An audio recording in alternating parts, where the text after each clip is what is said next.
Baik, selamat berjumpa kembali lagi di tempat ini. Semoga semua dalam keadaan sehat dan sekalian. Amin. Baik, saudara-saudara teman kelompok, nama saya sebagai moderator dan memandu kegiatan diskusi kita pada pagi hari ini. Baik, pada pagi hari ini kita akan mengangkat sebuah tema diskusi yaitu dialektika esensialisme versus progresisme dalam filsafat pendidikan. Untuk mempersingkat waktu, saya berikan kepada teman-teman pemateri untuk memaparkan materi. Waktu saya persilakan. Baik, terima kasih atas waktu dan kesempatan yang diberikan kepada kelompok kami. Langsung saja, di sini kami akan membahas tentang dialektika esensialisme versus progresivisme dalam filsafat pendidikan. Yang pertama itu esensialisme, menjaga nilai-nilai inti pendidikan. Yang pertama, fokus inti, berpusat pada penugasan, pengetahuan dan keterampilan dasar yang esensial seperti membaca, menulis, dan berhitung. Yang kedua, struktur pembelajaran, yang dimana terdapat kurikulum terstruktur dengan guru sebagai otoritas utama dan pusat pembelajaran yang menyampaikan materi. Yang ketiga, tokoh sentral, dipengaruhi oleh pemikir seperti William Begley dan E.D. Hirschberg yang menekankan pendidikan fundamental. Yang keempat, tujuan utama, membentuk individu yang kompeten dan siap berfungsi secara efektif dalam masyarakat modern yang kompleks. Yang kedua, progresivisme pendidikan berbasis pengalaman dan peserta didik. Yang pertama, pembelajaran aktif, menekankan pembelajaran yang aktif, relevansi dengan kehidupan nyata, dan pengembangan kreativitas siswa melalui pengalaman langsung. Yang kedua, peran guru atau fasilitator. Guru berperan sebagai fasilitator yang membimbing, bukan mendikte, menjadikan siswa sebagai pusat pembelajaran yang mandiri. Yang ketiga, pengaruh filsafat, berakar pada gagasan John Dewey dengan pengaruh kuat dari filsafat pragmatisme dan teori konstruktivisme. Yang terakhir, pengembangan kritis, bertujuan mengembangkan kemampuan berpikir kritis, keterampilan pemecahan masalah, dan adaptasi terhadap perubahan. Yang berikut, dua jalan pendidikan, tradisi versus inovasi. Esensialisme dan progresivisme menawarkan pendekatan yang berbeda dalam memahami hakikat pendidikan. Satu mengutamakan fondasi yang kuat, yang lain merangkul dinamika perubahan. Perbandingan filosofi esensialisme dan progresivisme. Yang pertama itu esensialisme, yang dimana yang terdapatnya di antaranya adalah ontologi, realisme, realitas eksternal yang objektif. Yang kedua, epistemologi, objektivitas, mencakup objektif pengetahuan diperoleh melalui transmisi. Yang ketiga, aksiologi, mencakup nilai-nilai abadi, universal dan statis. Yang keempat, fokus, mencakup apa yang harus dipelajari, konten inti dan disiplin ilmu. Yang kedua, progresisme. Yang pertama, ontologi, mencakup pragmatis, realitas terus berubah dan dibentuk oleh pengalaman. Yang kedua, epistemologi, mencakup konstruktivisme, pengetahuan dibangun melalui interaksi dan pengalaman. Yang ketiga, aksiologi, relevansi, adaptasi, dan nilai-nilai yang berkembang seiring perubahan sosial. Yang keempat, fokus, bagaimana cara belajar yang bermakna, proses dan pengalaman siswa. Yang kedua, praktik dalam pendidikan. Filosofi ini tercermin dalam metode dan lingkungan belajar yang diterapkan di kelas. Yang pertama itu pendekatan esensialis. Yang pertama itu pembelajaran berpusat pada guru. Yang kedua, metode ceramah dan pengulangan. Yang ketiga, fokus pada pengujian standar dan hafalan. Yang kedua, pendekatan progresivisme.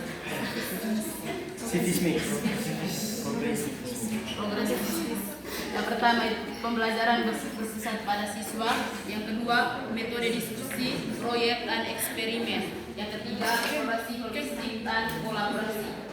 Implikasi ini membentuk kurikulum, strategi, evaluasi dan definisi peran guru dalam proses pendidikan. Selanjutnya, konflik dan kritik keduanya. Yang pertama, kritik terhadap esensialisme, terlalu kaku dan dogmatis, kurang responsif terhadap kebutuhan individual siswa. Yang kedua, mengabaikan nilai zaman dan perkembangan psikologis anak. Yang ketiga, potensi menghambat kreativitas dan pemikiran inovatif.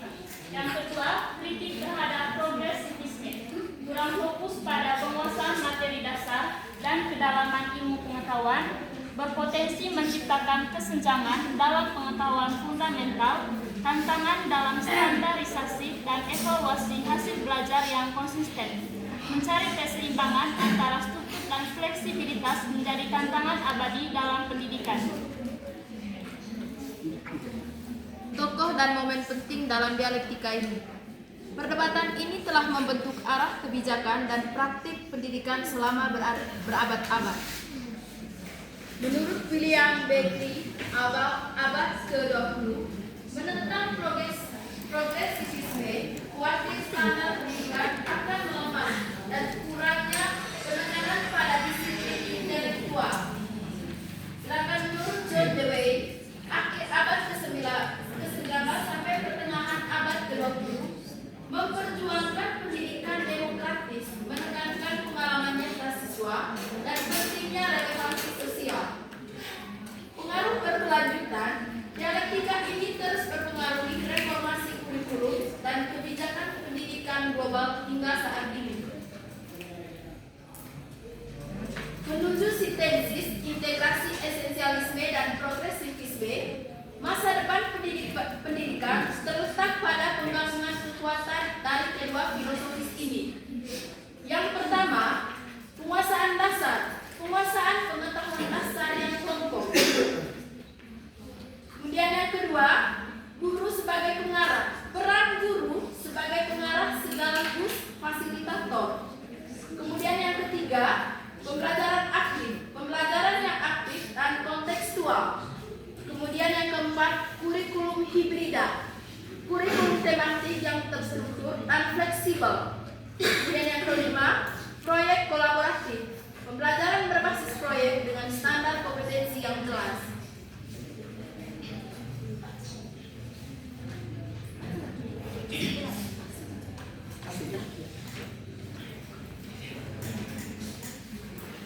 Baik, terima kasih kepada teman-teman pemateri yang sudah menjelaskan materi dengan sangat sempurna. Untuk itu, saya minta kesempatan kepada teman-teman sekalian untuk menyampaikan argumen terkait tema yang kita paparkan atau diskusikan pada hari ini. Sebelum bersingkat waktu, saya berikan kesempatan kepada teman-teman sekalian.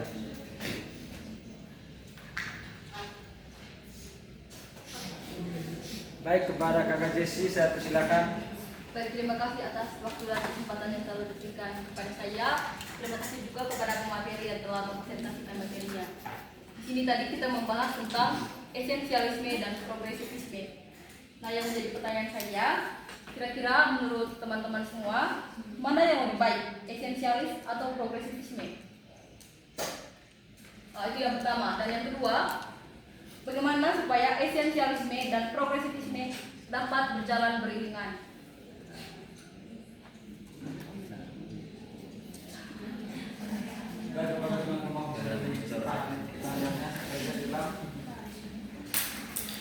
Oke, baik, terima kasih Kakak Desi. Mungkin ada teman-teman yang lain untuk menyampaikan argumen.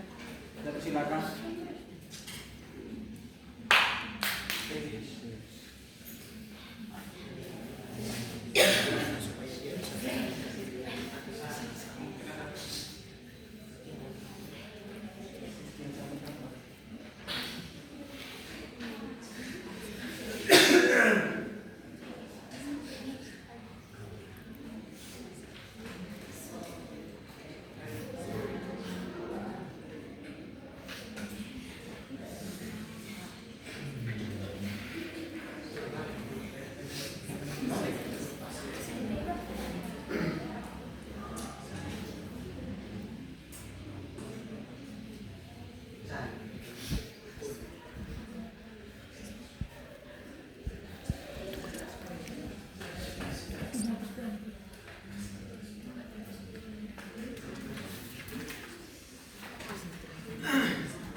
terima kasih teman-teman semuanya yang telah berpartisipasi dalam diskusi dengan materi yang telah kami bawakan tadi, dan tidak mengulangi apa yang telah disampaikan oleh teman-teman saya dalam materi yang tadi sudah jelas berkaitan dengan definisi dari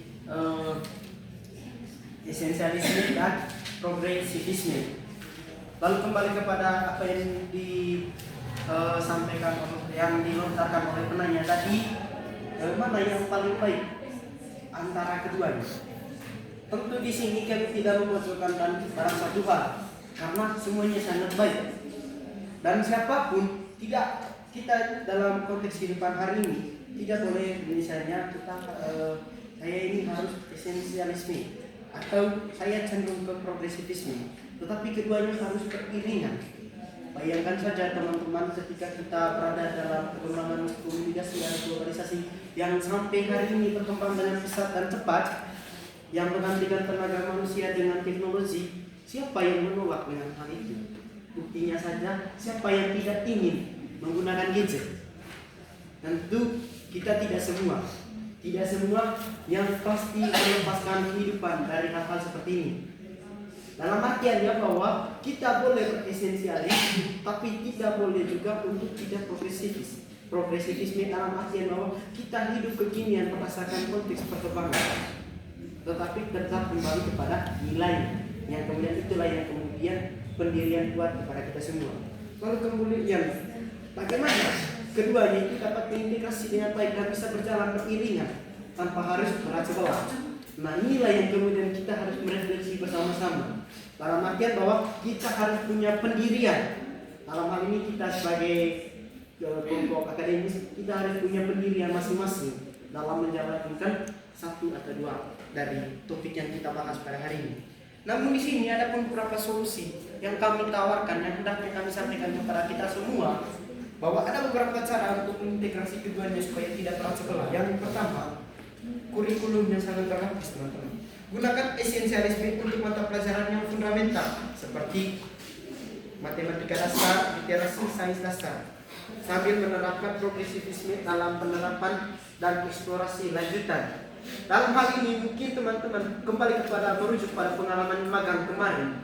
Kalau misalnya teman-teman dalam pembelajaran matematika sering sekali menggunakan alat peraga yang dari Ribi, tetapi sekarang bukan hanya juga permainan-permainan yang berbasis teknologi, yang kemudian itulah yang akan mendorong kita, yang kemudian bahwa kita harus bisa progresivisme. Dalam artinya bahwa kita sebagai progresif atau revolusioner memberikan inovatif dengan sesuai dengan perkembangan dan berdasarkan kebutuhan dari peserta didik hari ini. Lalu kemudian yang kedua teman-teman, penyelesaian secara bertahap. Di tingkat SD, lebih khusus di fase kelas rendah, lebih banyak esensialisme untuk membangun fondasi.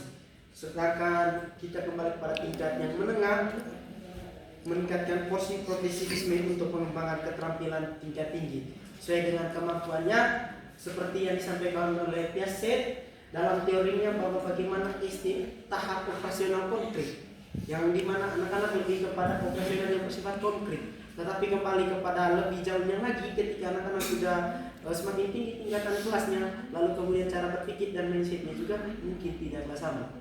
Lalu kemudian teman-teman harus mengevaluasi secara seimbang antara keduanya.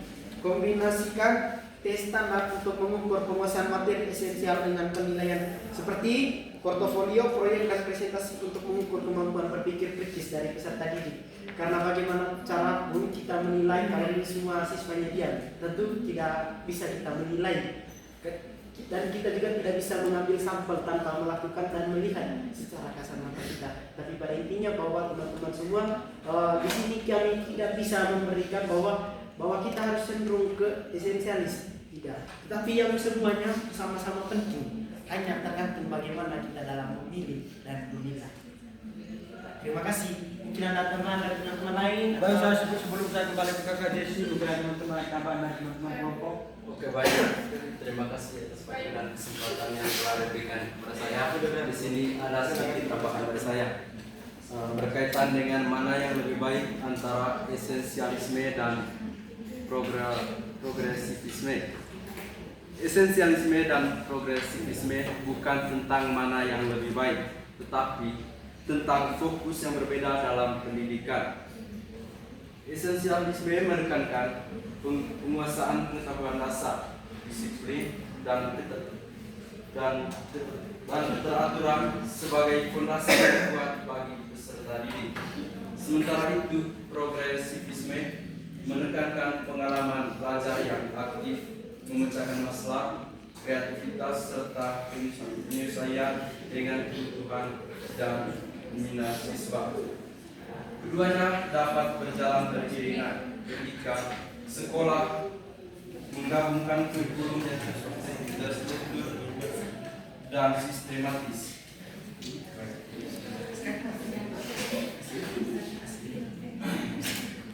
Saya sudah kami untuk menambahkan jawaban. Baik, menurut saya itu keduanya sangat penting. Intinya kita itu baik-baik saja untuk menggunakannya gitu.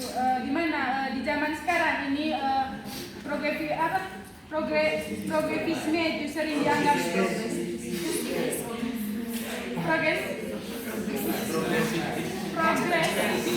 itu sekarang itu lebih relevan. Tetapi kita tidak boleh mengabaikan esensialisme. Menurut saya itu keduanya sangat penting untuk zaman sekarang.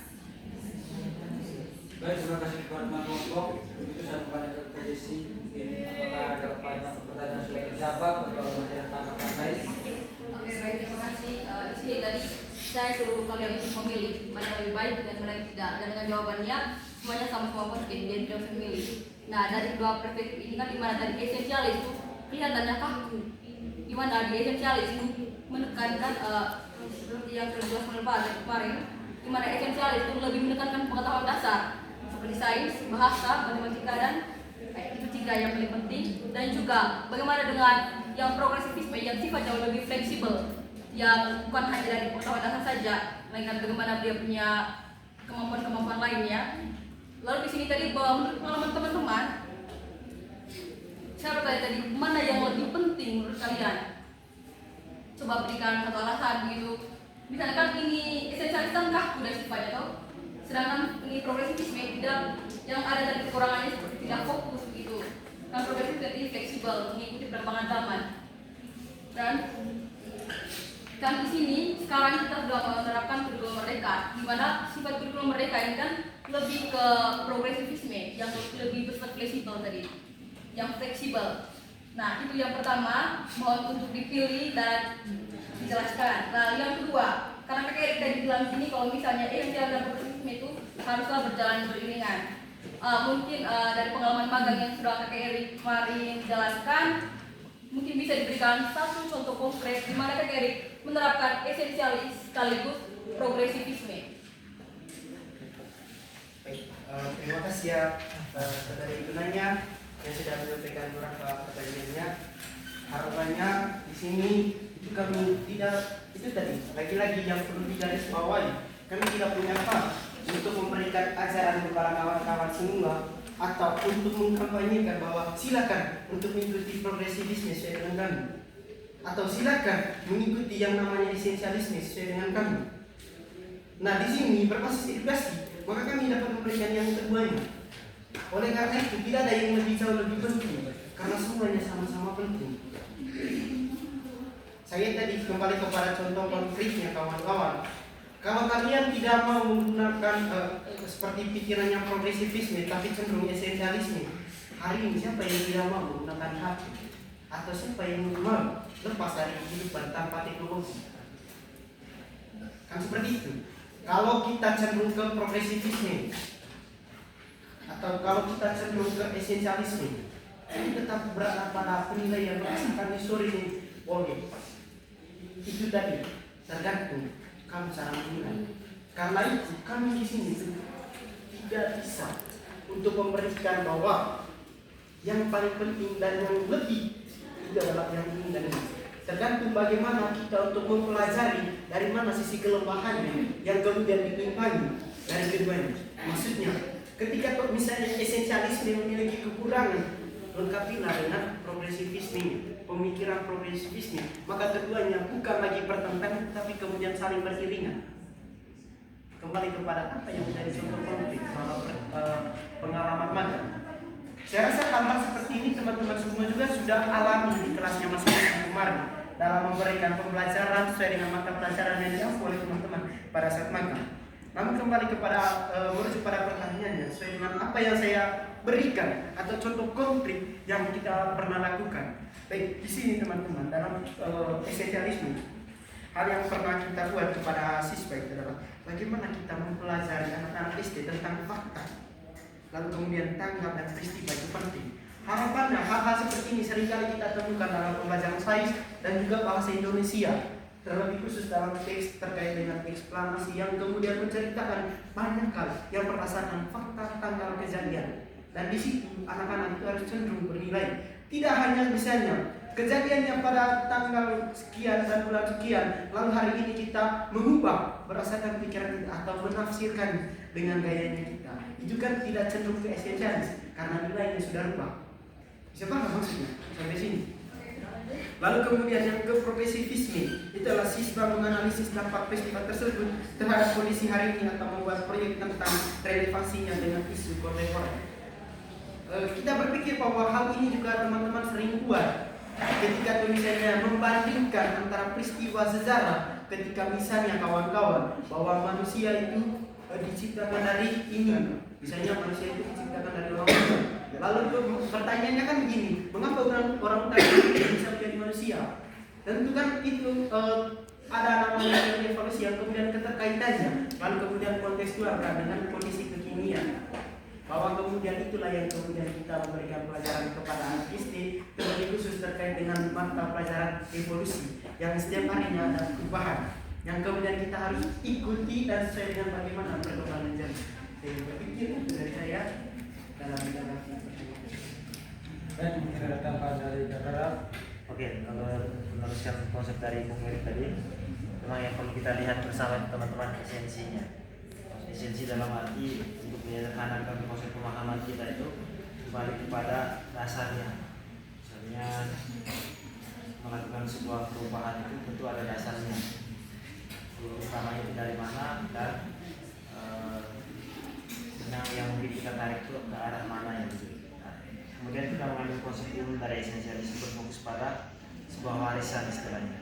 Semua ajaran yang turun-temurun yang menjadi sebuah cikal bakal dalam proses paradigma baik itu di lingkungan pendidikan masyarakat dan juga di lingkungan keluarga ini sangat penting. Nah, mungkin di situ yang menjadi sebuah letak daripada sebuah progresnya, perubahannya. Itu ada esensinya pula. Nah, perlu kita jaga dalam satu konteks umum itu pada warisan budaya dan intelektual yang teruji oleh waktu. Percaya bahwa ada pengetahuan dasar atau esensial itu tadi yang harus dikuasai. Kalau kita kaitkan itu ke semua siswa untuk menjadi anggota masyarakat yang berbudaya dan kompeten. Sementara itu, progresivisme ini menekankan kemajuan dalam arti dari setiap pembelajaran itu, dari setiap pembelajaran yang sudah kita berikan, bukan hanya kemajuan juga, tentu esensi awalnya juga ada perubahan di situ dan juga pengalaman langsung siswa yang mungkin kita langsung kontekskan. Sehingga kita memandang pendidikan harus berpusat pada peserta didik. Peserta didik yang memusat itu dalam arti tadi adalah esensinya itu pada peserta didik itu sendiri. Bagaimana kita melakukan sebuah perubahan terhadap kemajuannya, menekankan terhadap kemajuan perubahan dan juga pengalaman langsung siswa yang mempersiapkan mereka menghadapi kehidupan sosial yang terus berubah. Oleh karena itu teman-teman, penting kembali kepada itu tadi, kita harus menguji mereka. Dari segi waktu, kita percaya bahwa ada pengetahuan dasar yang mungkin kita bisa berikan kepada mereka melalui esensialisme itu dan sebuah progresif itu adalah kata kemudahannya itu adalah perubahan, progres. Bagaimana memberikan sebuah perubahan itu dari dasar yang mungkin kita bisa berikan sebuah penekanan itu. Nah, kemudian untuk salah satu hal yang paling penting yang mungkin kita contohkan terhadap peserta didik itu adalah dari kurikulum berbasis kompetensi atau KBK atau Merdeka Belajar. Teman-teman tadi sudah menyebutkan itu terkait dengan kurikulum Merdeka. Dari mana kita lihat dari segi esensialisme itu atau aspek intinya. Aspek inti dalam ini kurikulum ini mempertahankan mata pelajaran inti. Istilahnya esensi dasar itu kita harus menekankan lebih kepada matematik, kemudian sains sama bahasa. Kita harus tahu bahwa dari ketiga hal ini sebagai fondasi umum memang Itu salah satu contohnya pada mata pelajaran ini. Yaitu dari segi mata pelajaran ketiga itu materi fakultasi yang menuntut penguasaan pengetahuan dasar. Kemudian ada suatu progres. Apa aspeknya? Bung Erik sudah menjelaskan tadi beberapa metode-metode yang paling inti di situ. Metode pengajarannya itu mendorong untuk proyek berbasis masalah, proyek based learning. Ceritanya itu pembelajaran kontekstual dan pengembangan karakter yang adaptif dan kreatif. Itu ada kaitannya tadi di sini, dari poin ini dari progresisme atau esensialisme, apa esensialisme itu ada di sini. Misalnya penekanan terhadap kemajuan, perubahan dan juga pengalaman langsung siswa. Kita kembali ke poin pada ini keseluruhannya, itu ada progresif atau aspek metodenya. Itu pembelajaran kontekstual dan pengembangan karakter yang adaptif dan kreatif. Kreatif dalam arti pengalaman langsung siswa tadi, kita mau buat apa, kita harus mengkaitkan kita terhadap peserta didik. Konsep merdeka belajar memberikan ruang bagi guru dan siswa untuk mengeksplorasi dan menyesuaikan pembelajaran berdasarkan minat lokal siswa yang sangat progresif. Oke, terima kasih. Jadi kita ada proses juga sekarang terkait dan memberikan jawaban yang terakhir. Begitu kami balik lagi kepada Kakak Jesi untuk menanggapi lagi jawaban. Mungkin masih ada kesalahan atau. Oke, baik, terima kasih. Jawabannya dari Smeda itu Kakak Raffi tadi, yang dimana tadi Kakak Raffi itu menjelaskan bahwa esensialis itu lebih ke warisan budaya gitu. Sedangkan progresifisme itu yang lebih fleksibel. Ini itu bisa diterima oleh saya berdasarkan penjelasan yang kita berikan kemarin. Tapi dari Kakak Erin tadi dimana mungkin untuk lebih memperjelas pengetahuan yang pertama tadi yang dimana esensialis dan progresifisme digabungkan dalam mata pelajaran. Mungkin tolong satu saja, jangan digabung antara bahasa Indonesia sama sains. Mungkin sains ini bisa dijelaskan dari aspek esensialis dan juga aspek progresifisme. Seperti itu. Bisa dijelaskan mungkin dari satu materi saja. Di satu materi tersebut mengandung asas esensialis dan juga progresifisme. Mungkin bisa diberikan satu contoh untuk menambah pengetahuan saja.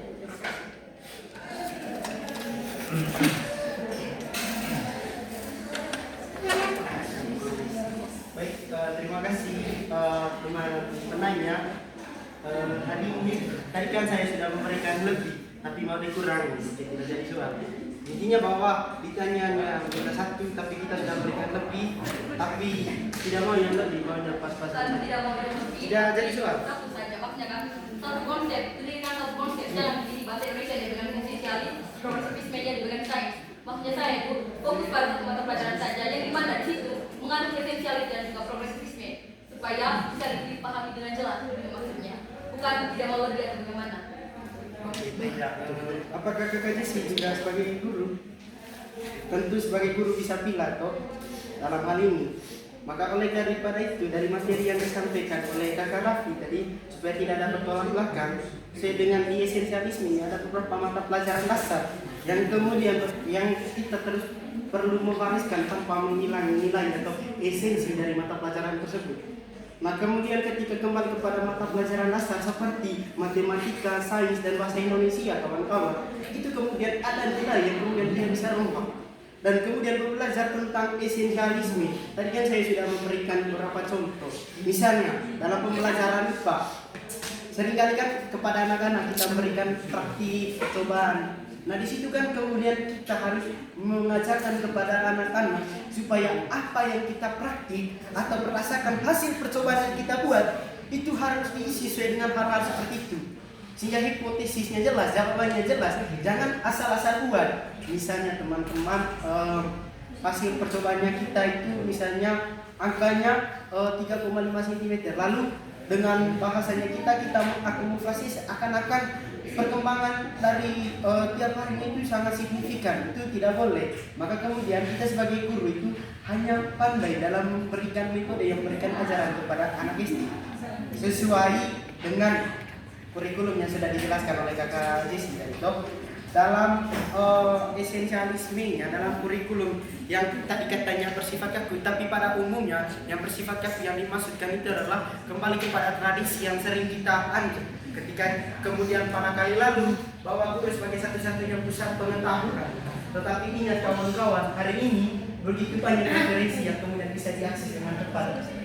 Saya rasa berkaitan dengan visi contoh konkret kan jadi sudah memberikan jawaban dan diulas baik oleh rekan arsitek. Belum saya teman-teman daripada saya. Bagaimana dengan tanggapan yang Pak Umar jelaskan bahwa pendidikan ideal menjembatani antara dua hal di atas seperti esensialis dan progresivisme. Bisa? Bagaimana dengan pernyataan pendidikan ideal menjembatani antara dua hal di atas yaitu esensialis dan progresivisme. Di mana negara disuruh untuk memilah bagaimana yang mana untuk progresivismenya, kan dia dengan TPGRI menjelaskan bahwa kita sebagai guru memilah yang mana yang harus diprogresivisme kan dan mana yang harus di esensialis. Lalu bagaimana dengan kutipan yang Pak jelaskan kemarin bahwa pendidikan ideal menjembatani antara dua hal di atas itu esensialis dan progresivisme. Oh, baik, pernyataan yang dimaksud yang kakak Jesi, ketika misalnya kita memberikan materinya itu tidak menghilang nilainya. Nah, di progresivisme itu adalah kembali kepada metode dalam pemberian materinya. Sesuai dengan konteks kekinian karena dalam kurikulum Merdeka Belajar hari ini bahwa guru hanyalah sebagai fasilitator. Sehingga itulah yang kemudian ada perubahan dari segi progresivismenya sesuai dengan konteks kekinian. Itu berdasarkan kurikulumnya. Sehingga pernyataan itu kembali kepada kurikulum. Bahwa yang idealnya itu adalah keduanya bisa kita laksanakan dalam mata pelajaran yang sama dan dalam waktu yang sama pula. Artinya bahwa materinya itu tidak menghilang dari nilainya atau esensi dari materi yang kita berikan itu tidak boleh dirombak. Namun yang perlu kita rombak itu adalah bagaimana dia punya cara pemberiannya.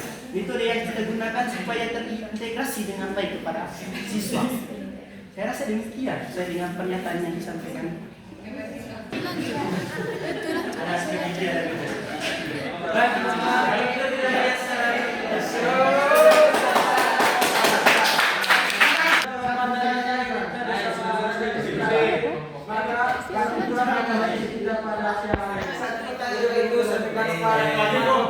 membacakan kesimpulan kita pada siang hari ini. Silakan.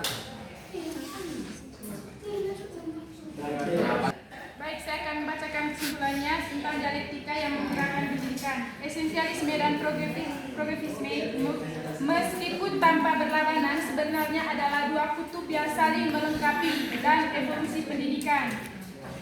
Keseimbangan keduanya esensial untuk menciptakan sistem pendidikan yang adaptif, inklusif, dan bermutu tinggi, siap menghadapi tantangan generasi mendatang. Baik, terima kasih Pak. Boleh membacakan kesimpulan kita pada siang hari ini. Maka berakhir pula kegiatan diskusi kita pada siang hari ini. Kita suka teman-teman.